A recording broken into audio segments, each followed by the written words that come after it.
Olá! Sejam muito bem-vindos, muito prazer. Eu sou a doutora Elisiana Carraro e estou aqui para conversar com vocês sobre um assunto tão importante, tão rico, tão falado agora no mês de novembro, né? Um mês alusivo aos 16 dias de ativismo, um movimento mundial de erradicação da violência doméstica. E eu separei esse tema porque eu penso ele tão rico, tão reflexivo, para que a gente possa visualizar muitas vezes como os relacionamentos tóxicos e violentos vão para além do que acontece em casa. Inicialmente eu quero compartilhar com vocês um pouco de quem eu sou, advogada há 25 anos, há 23 anos em especial, trabalhando com direito de família, muito atuante na violência doméstica. Recentemente, em 2019, concluí meu doutorado, onde trabalhei a questão das políticas públicas para as mulheres, fazendo um trabalho e uma atuação muito forte desde 2014, com Patrulha Maria da Penha, desde 2010, com a Delegacia Especializada da Mulher, num município específico de Novo Hamburgo, aqui no Rio Grande do Sul, mas que me trouxe uma proximidade e um diferencial, não só na minha formação, mas no meu olhar também a esse tema que é tão rico e que precisa ser tão olhado por nós. Tradicionalmente, nós advogados conhecemos do que se trata a Lei Maria da Penha, conhecemos do que se trata as formas de violência previstas nela, seja ela a violência física, a violência psicológica, a violência sexual, a violência moral ou patrimonial. Isso para nós já é assimilado, já é compreendido. A questão que eu venho aqui discutir com os senhores e fazer com que as senhoras também se deem conta quando do atendimento e até mesmo da condução dos processos, seja pela escuta dos nossos clientes ou até no próprio andar do processo judicial, principalmente nas áreas de direito de família, como isso se dá, como essas violências se dão para além do que foi o relacionamento. Nós sabemos que a violência física, ela se dá com as agressões, seja por empurrões nas discussões entre o casal, até mesmo aquela pegada no braço, né, numa discussão assim mais ferrenha, onde os dedos ficam marcados nos braços. Nós temos também a violência psicológica, que é pelas ameaças reiteradas que acontecem. Se você decidir sair desse relacionamento, você nunca mais vai ter nada, você não vai conseguir sobreviver, eu não vou alcançar absolutamente nada para você, eu vou pegar os nossos filhos e vou sumir no mundo e você nunca mais vai ver, não vai saber mais nada sobre eles. Entre outras tantas ameaças, né? No relacionamento também, a violência sexual, ela é muito ativa quando há a pressão, a obrigatoriedade do relacionamento íntimo, quando a gente sabe que o relacionamento sexual em um casal, ele é um ato de amor, é uma troca de energia, a física quântica fala sobre isso, né? Não sei se os senhores acreditam, mas enfim, a troca de energia num relacionamento sexual é de extrema vibração altíssima, né? E quando isso acontece, quando isso é forçado, quando isso é exigido, como se fosse uma obrigação, como se fosse um dever da mulher, isso se torna assim, se configura assim uma forma de violência. A violência moral é aquela que você não presta para nada, você tá tão gorda quanto uma porca, você possui peitos que parecem de uma vaca, entre outras tantas humilhações e depreciações que a mulher sofre num relacionamento. E é evidente, né, a violência patrimonial, que se dá muito presente nessas questões em que versam sobre patrimônio, em que versam sobre as coisas da mulher, quebrar celular, rasgar roupas, controlar gastos. Isso tudo demonstra assim muito essa violência psicológica.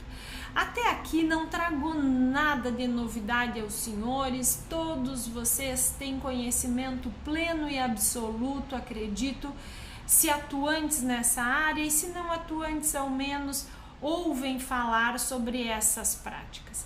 A questão é, quando eles são casados, essas brigas acontecem, né? Essas relações forçadas, relações sexuais forçadas acontecem, as agressões verbais se dão com uma presença e uma continuidade muito grande, a humilhação ela é reiterada, o desprezo e a desconsideração, a exaltação da mulher do outro e a desvalorização da sua, o controle financeiro, principalmente para aquelas mulheres que não têm renda e que não estão no mercado de trabalho, e aqui ressalto que não quer dizer que tratam-se de famílias com vulnerabilidade social e econômica, não. O casal ajusta que ele vai elaborar, ele vai para o mercado de trabalho, ele é o responsável para trazer essa verba, essa manutenção econômica para a família, enquanto que a esposa vai administrando o lar, vai administrando os filhos, vai fazendo o que a gente chama de Uber-mãe, né? O leva e traz da escola, o leva e traz das atividades de inglês, de balé, de artes, de esportes, faz a organização do mercado, da casa, das roupas, né? Então é um ajuste que acontece entre a família, né? E a agressão física, que eu digo sempre, né, pela minha experiência, ela é o ápice, né? Ela vai acontecer lá em cima, muito difícil por pesquisa feita por mim em loco, com entrevistas, que resultou a minha tese de doutorado, que a violência ela vai acontecer de imediato, tá? A violência é uma física, né, que eu digo, é uma consequência de outras tantas violências que vieram acontecendo durante aquele relacionamento e que por vezes, atenção, por vezes já tenha se iniciado lá no momento em que esse casal se conheceu, esse casal estava namorando, esse casal estava dividindo um espaço até efetivamente tomar a decisão de formar uma família. E eu digo, são sinais que muitas vezes as mulheres, na condição de apaixonadas, que pesquisas também comprovam que os 2 primeiros anos de relacionamento é tomado por paixão, e paixão cega.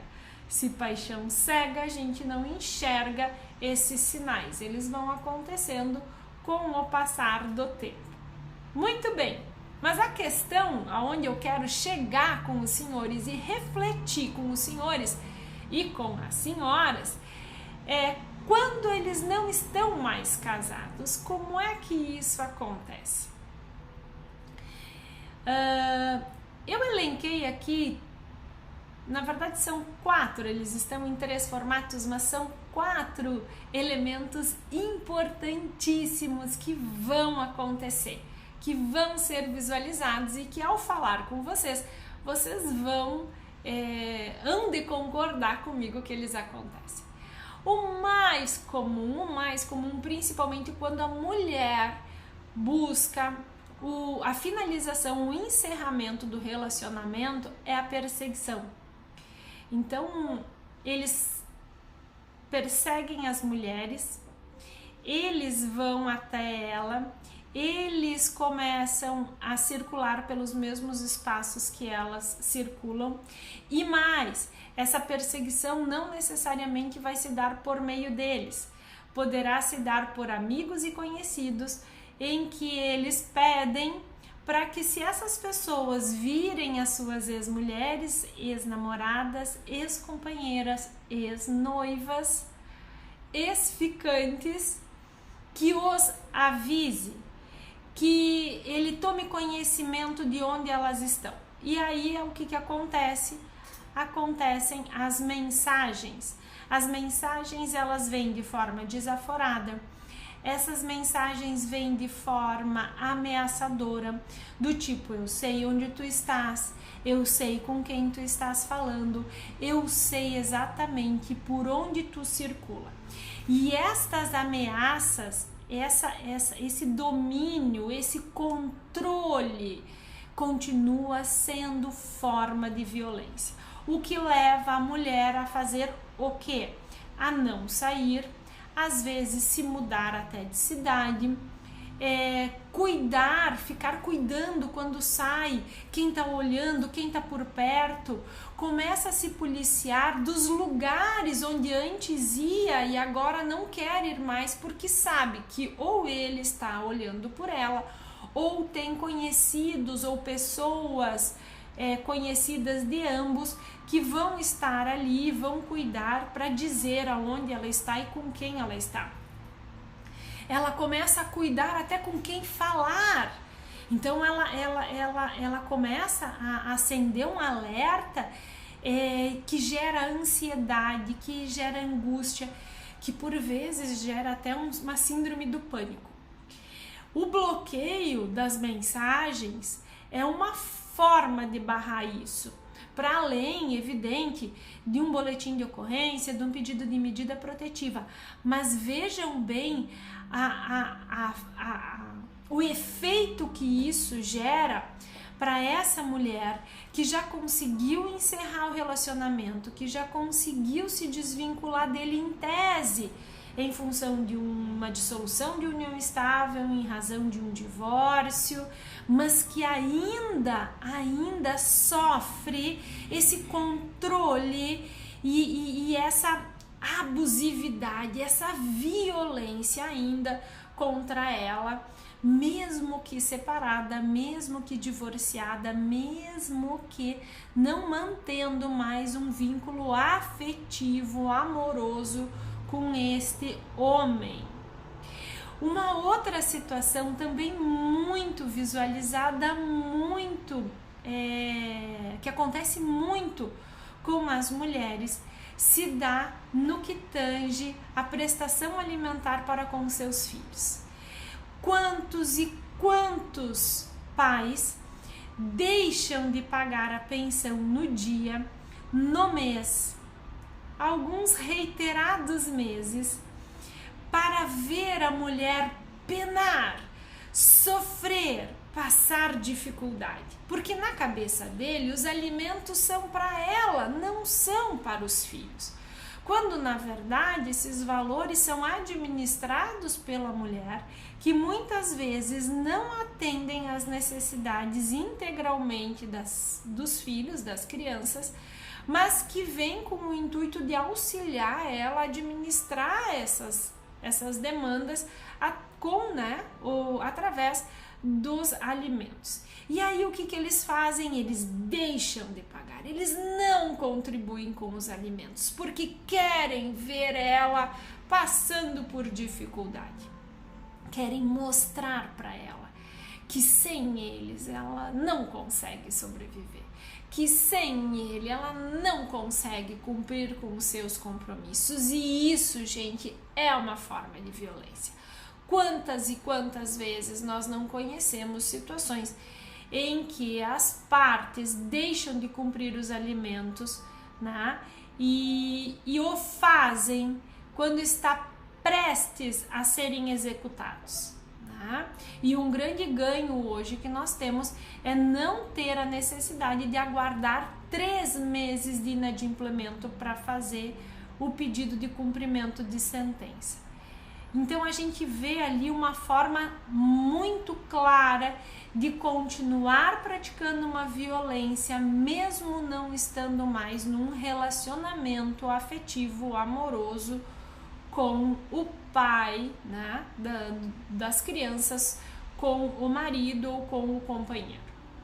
Uma outra situação também que se dá em relação às crianças é a forma cruel de não cumprir os horários de visita. Não estar lá no dia e na hora combinado, desmarcar em cima da hora, desconsiderando por completo os planos e organização daquela mulher. Sim, porque muitas vezes as visitas se dão quinzenalmente, de sexta à noite, final da tarde, ou iniciando no sábado pela manhã, encerrando no domingo no final da tarde, em torno de 18, 19 horas.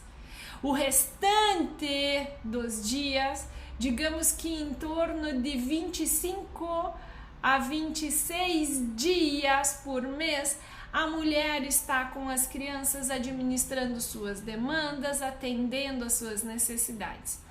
E durante 4, por vezes 5 dias, quiçá 6 por mês, ele não cumpre com o intuito única e exclusivamente de deixar ela empenhada e não conseguir fazer o que ela tinha se programado. Ou um final de semana na praia, ou um final de semana na serra, ou até mesmo ter aceitado o convite de alguma amiga para fazer alguma coisa de diferente, ou até mesmo cuidar de si, né? Aproveitar, como eu digo, um day spa, fazer o cabelo, massagem, mãos, pés, se embelezar com tranquilidade, sem se preocupar com o horário de chegada, de almoço, de janta, de lanche, atividades da escola, que isso seja compartilhado com o pai. E quantas vezes a gente já viu, né, essa prática de deixar a mãe, né, sem a realização das visitas, onde a mãe ela vai precisar se reorganizar, porque enfim, ele não foi buscar as crianças, ele não exerceu o direito de visitas das crianças e ela teve então de abrir mão da organização dela, da agenda dela, do que ela tinha programado para fazer com ela. Vocês devem estar pensando assim: nossa, Lisiana, eu nunca tinha me dado conta disso, que essas situações que acontecem, colegas, acontecem. Vocês devem ouvir isso das suas clientes, vocês devem ouvir isso dos seus clientes, vocês devem ouvir isso de amigos, confidentes, de situações que vivem, que passam e que compartilham conosco como profissionais da área de direito de família, o quanto isto acontece e que nós muitas vezes não nos deparamos, não nos damos conta de que isso são formas de violência. Mas eu destaco, ficou um pouquinho acumulado aqui, mas quero compartilhar com vocês. Já pararam para pensar que pedidos de guarda compartilhada para quem tem medida protetiva pode configurar uma forma de violência psicológica? Como assim, Lisiana? Não tô te entendendo. Gente, pensa comigo. Quem tem um pedido de medida protetiva concedido, foi verificado por um magistrado as condições graves que ensejam riscos contra a integridade física ou psicológica da mulher, a ponto de afastar compulsoriamente esse ex-marido, ex-companheiro, ex-namorado, ex-noivo, ex-ficante daquela mulher. A partir do momento em que nós temos uma determinação de que todas as guardas devam ser compartilhadas, como haverá de ser esse compartilhamento se há necessidade desse afastamento? E isso é muito importante de ser pensado. Por quê? Porque eles, os homens, começam a usar essa guarda compartilhada como uma forma de violência. Quer ver? Trago aqui para vocês algumas situações que configuram isso. Quando os pais estão com as crianças, há uma prática de proferir palavras de ódio, incitar que a mulher não presta, os senhores que trabalham, as senhoras que trabalham com direito de família conhecem alienação parental, imputação de falsas memórias. Há toda uma manipulação em relação às crianças, que na casa do pai sempre é mais legal, sempre tem mais coisa, tem videogame, tem TV, canais, Disney Plus, entre outros, né, benefícios que tem na casa do pai, demonstrando que lá na casa da mãe não tem isto porque ela não tem condições de pagar. E o que acontece? Muitas vezes as crianças manifestam gostarem mais de ficar na casa do pai do que da mãe. Vocês devem estar imaginando, mas Lisiana, isso é muito comum, né? É conhecido que há essa competição. Sim, mas você se coloca no lugar da mulher. Se coloca no lugar dessa mulher que por 24, 25 dias por mês, né, se organiza para trabalhar, se organiza para atender as demandas das crianças, porque o pai vê de 15 em 15 dias, 2 ou 3 dias, né, por final de semana, nem dá 3 dias por final de semana, porque pega a sexta no final da tarde e devolve domingo no final da tarde, né, então seria 48 horas, né? 24 no sábado, 48 no domingo. Se empenha, se dedica, faz de tudo para atender as demandas das crianças.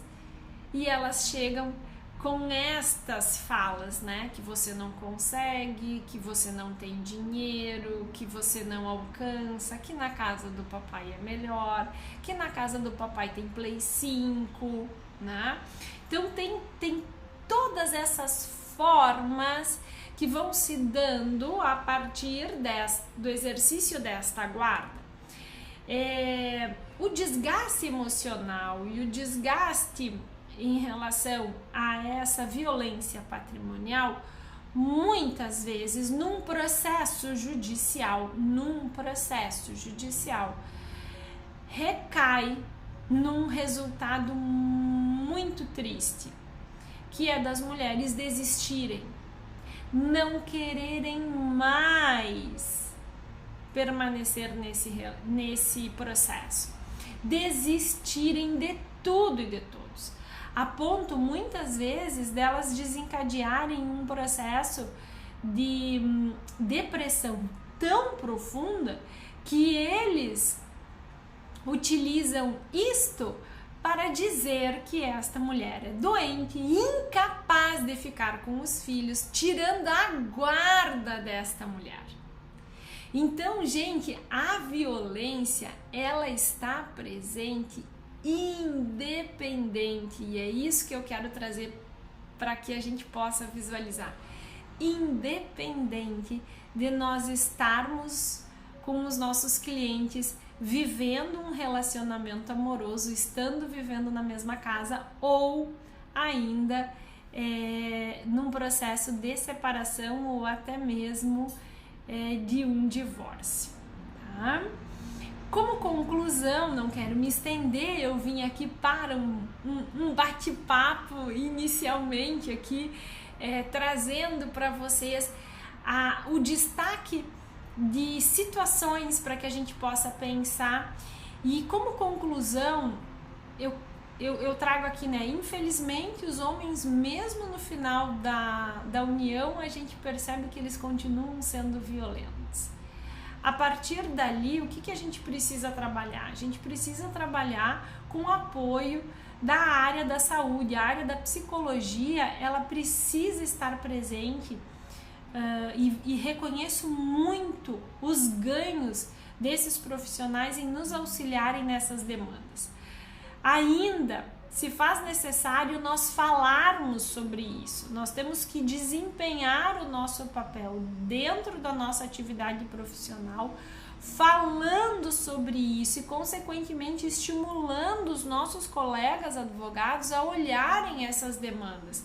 E principalmente mostrar isso no judiciário para que eles, os magistrados, os desembargadores em sede de segundo grau, possam olhar de forma mais humana essas situações, identificando elas e qualificando elas como uma forma de violência. A gente precisa garantir que essas mulheres sejam mais olhadas, que estas situações sejam verificadas e que isso cesse, porque o sofrimento é muito grande.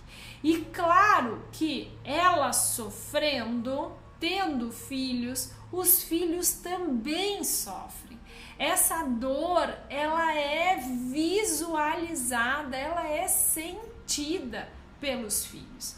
Então a gente percebe que é uma questão de comportamento humano, de assimilação de situações. O indivíduo, ele precisa desse suporte. Nós estamos trabalhando com emocional. Nós temos ali uma frustração, um relacionamento que não deu certo.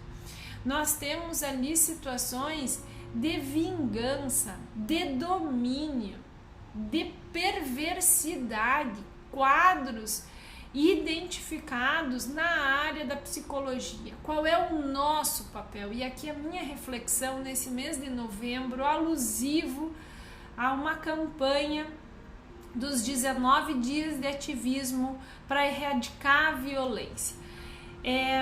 Seria um sonho nós conseguirmos erradicar, mas eu penso que se nós conseguirmos, cada um de nós, darmos visibilidade, refletirmos sobre essas situações e buscarmos que elas cessem, diminuam consideravelmente, dando a nossa contribuição através do nosso conhecimento teórico, doutrinário, nos aprimorando, nos qualificando nessas diversas ciências, junto com profissionais de outras áreas, a interdisciplinariedade vindo somar a essas demandas, eu tenho certeza que nós vamos conseguir alcançar um melhor bem-estar para os nossos clientes e para a sociedade.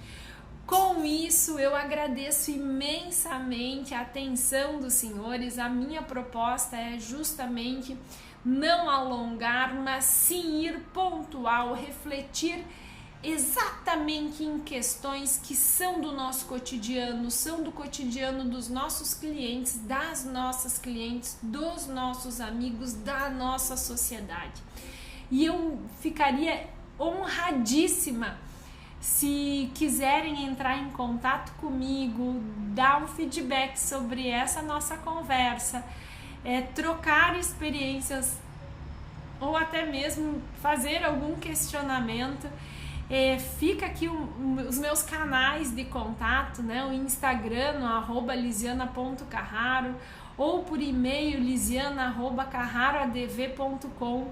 Vai ser uma satisfação receber os feedbacks de vocês, receber o retorno dessa nossa conversa e até mesmo uma troca de experiências. Queridos, muito obrigado mais uma vez. Agradeço imensamente a comissão, a doutora Liane Bestete, ao IARDS, para ter essa oportunidade da gente conversar e trocar essas informações. Muito obrigada e tenham todos um ótimo mês e um ótimo final de ano. Um abraço a todos!